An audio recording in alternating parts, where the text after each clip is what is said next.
Maalab na pagbati, Pilipinas.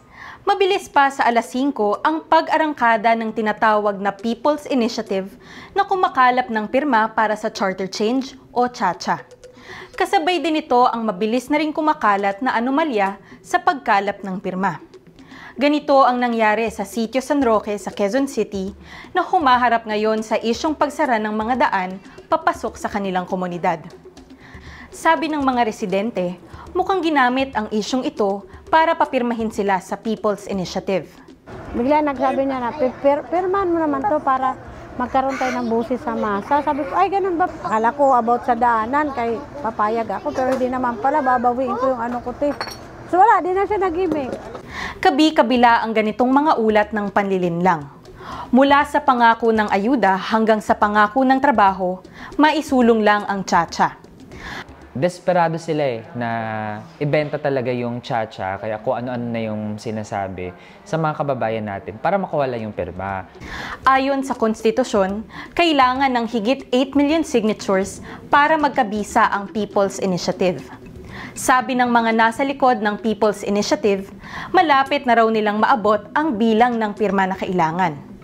Pero kung totoong pumirma sila para sa CHA-CHA, yan daw ang malaking tanong. Di ka sure? At hindi lang People's Initiative ang paraan para itulak ang CHA-CHA, ha? Sa Senado at Kongreso, may mga nakahain na ring panukala para naman sa Constituent Assembly o CONAS, isa pang forma ng pagbabago sa konstitusyon. Ano nga ba ang pakay nitong CHA-CHA at bakit ganyan na lang ang pagraratsyada? Sabi ni President Ferdinand Marcos Jr., kailangan daw baguhin ang economic provisions para mas mabilis makapasok ang foreign investments at gumanda ang ekonomiya ng bansa. Pero ayon sa Kabataan Party List, isa sa mga tumututol sa CHA-CHA sa Kongreso, hindi ito totoo. Sinasabi na yun, gaganda ang buhay ng tao kapag nabago yung konstitusyon, yun daw yung ugat ng problema ng bansa, di ba, na parang napaka-OA nga pakinggan. Sa matagal na panahon, masasabi nga natin, bukas naman yung ating bansa. Very open na nga, to the point na na-exploit na ang ating bansa. Tingin ng grupo, mayayamang bansa gaya ng US ang nasa likod ng galawang CHA-CHA. Sabi nga ng iba, lalo lang lalakas ang kontrol ng mga dayuhang korporasyon sa ekonomiya dahil sa charter change.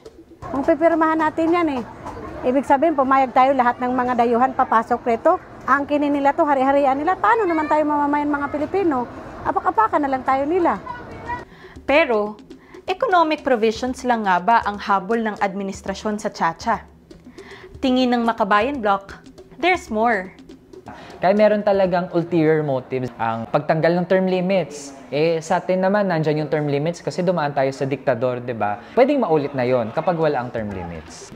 Ika nga ng mga tutol sa CHA-CHA, sa halip na ito ang inaatupag, maraming dapat tutukan ang pamahalaan.